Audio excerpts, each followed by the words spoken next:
Presiden Joko Widodo sempat menyinggung mengenai reshuffle kabinet ketika masih terdapat kementerian yang mengutamakan produk impor, padahal produk impor tersebut juga tersedia di dalam negeri.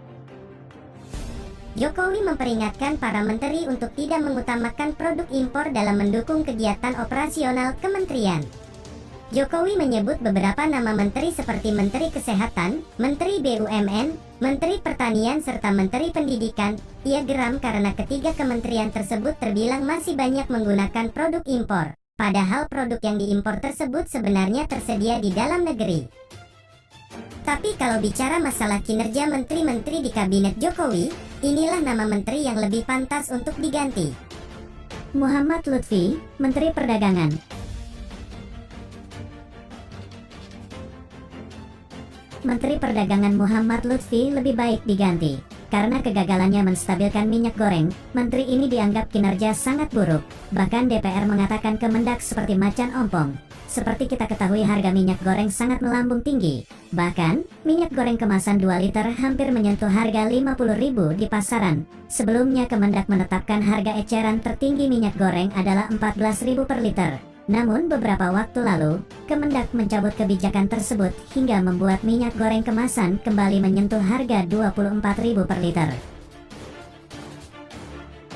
Beberapa waktu lalu, ketika rapat kerja DPR, Kemendak berjanji bahwa minyak goreng akan segera kembali pada harga Rp14.000 per liter, tapi sampai saat ini, minyak goreng belum turun harganya. Menteri Tenaga Kerja, Ida Fauziah, banyak yang memandang bahwa Ida tak layak menduduki posisinya, lantaran segala kebijakan yang diterbitkan terkesan asal-asalan, bahkan beraroma penindasan terhadap buruh. Ida bukanlah menteri yang mengayomi tenaga kerja, justru dia menteri yang menjembatani kepentingan pengusaha. Selama ini banyak kebijakan Ida Fauziah yang tidak merefleksikan keberpihakannya pada buruh.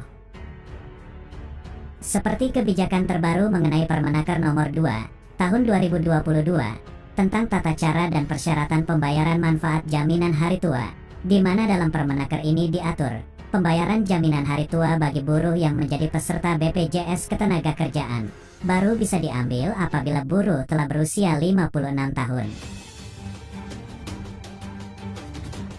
Dengan aturan baru itu, bagi buruh yang di PHK atau mengundurkan diri, baru bisa mengambil dana jaminan hari tuanya saat usia pensiun. Jadi kalau ada buruh pekerja di PHK saat berumur 30 tahun, maka dia baru bisa ambil dana JH-nya di usia 56 tahun atau 26 tahun setelah di PHK.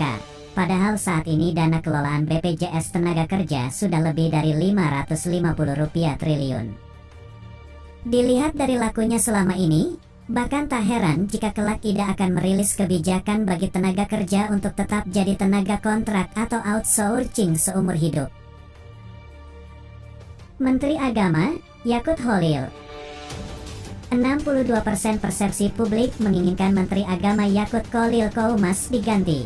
Mayoritas persepsi publik yang menginginkan Menteri Agama, Gus Yakut, diganti atau di-reshuffle. Ini berdasarkan hasil survei terbaru yang dilakukan Indonesia Political Opinion bertajuk Dinamika Isu Sosial, Kemasyarakatan, dan Konstelasi Politik 2024. Survei tersebut dilakukan sebelum ramai-ramai soal pernyataan Menteri Agama Gus Yakut soal analogi pengeras suara masjid dengan gonggongan anjing. Diatur tentu saja, diatur bagaimana Menak Yakut Kholil Koumas dalam sebuah video wawancara membandingkan suara toa masjid dengan gonggongan anjing. Hal itu memancing kegaduhan di antara umat Islam. Dan baru-baru ini juga Yakut Kholil mengganti logo halal dengan logo yang mirip dengan wayang. Dan dia juga berbicara bahwa lama-kelamaan logo halal tidak akan berlaku lagi. Pernyataan tersebut juga menuai kritik dan kontroversi.